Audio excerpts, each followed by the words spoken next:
अब तो सब सही चल रहा था, बल्कि हमने पहले 16 ओवर निकाल लिए थे, लेकिन 39 गेंद तक सब्र रखने के बाद रोहित शर्मा जैसे ही पहला एग्रेसिव शॉट खेलने गए, आउट हो गए। अब कहने को तो बहुत कुछ है, लेकिन मार्केट में जो खबरें चल रही हैं कि रोहित शर्मा के रिटायरमेंट को लेकर, आपको तो पता ही होगा, कुछ का तो कहना है कि रोहित शायद अगला टेस्ट मैच भी ना खेलें। वो भारतीय क्रिकेट के लिए एक लेजेंड है, इसलिए हम उनको क्रिटिसाइज नहीं करेंगे, क्योंकि ये उनकी आखिरी इनिंग भी हो सकती है। लेकिन विराट भैया का क्या करना है भाई साहब, ये बताओ। रोहित के बाद राहुल भी बिना खाता खोले आउट हो गए, लेकिन जब टीम इंडिया मुश्किल में थी और विराट कोहली से सबसे ज्यादा उम्मीद थी, क्योंकि ऑस्ट्रेलिया हम और अभी तक किसके भरोसे जाते हैं बताओ। विराट भाई ने डिसअपॉइंट ही किया है। हम आपका आउटसाइड ऑफ वाला डिसमिसल देख देख कर बोर हो गए और आप आउट होकर बोर नहीं हो रहे हो।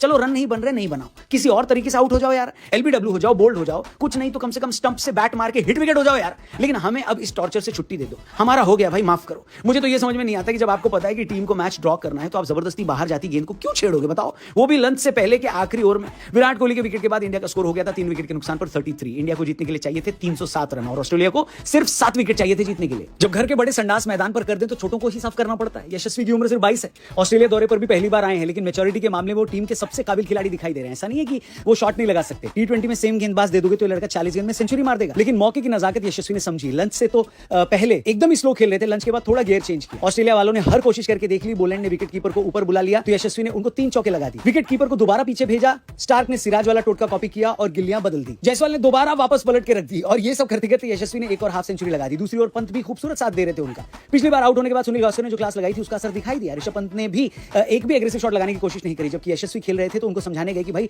स्लो खेलो। ये तो वही बात होगी कि ऋषभ पंत किसी को कहे कि गाड़ी स्लो चलाओ, लेकिन ऋषभ वाकई में कह रहे थे। सच बताऊं तो इन दोनों को हाथ जोड़कर नमस्कार है, क्योंकि इन दोनों की वजह से दूसरे सेशन में एक भी विकेट नहीं गिरा। अचानक से सुबह उठना सफल लगने लगा। जो मूड रोहित शर्मा और विराट ने खराब किया था, थोड़ा थोड़ा वो मूड ठीक होने लगा। चाय तक इंडिया का स्कोर 3 विकेट पर 112। भारत को जीतने के लिए चाहिए थे 228 रन, ऑस्ट्रेलिया को चाहिए तो 7 विकेट। वेल, जब दूसरे सेशन में कोई विकेट नहीं गया था तब हमें थोड़ा यकीन आ गया कि अब कम से कम हम ये टेस्ट मैच हारेंगे नहीं। लेकिन अपनी टीम पर जरूरत से ज्यादा भरोसा करना सेहत के लिए हानिकारक है। सब कुछ सही चल रहा था कि अचानक से पंत ने सोचा गावस्कर साहब को उंगली करते और बिना वजह पार्ट टाइमर ट्रेविस हेड को छक्का मारने के चक्कर में आउट हो गए। ये भी मेरे को बिल्कुल उतना ही बेवकूफी भरा लगा जितना कोहली का शॉट था, क्योंकि जब आपको पता है कि मैच ड्रॉ ही करना है तो फिर छक्का लगाकर क्या उखाड़ लोगे भैया।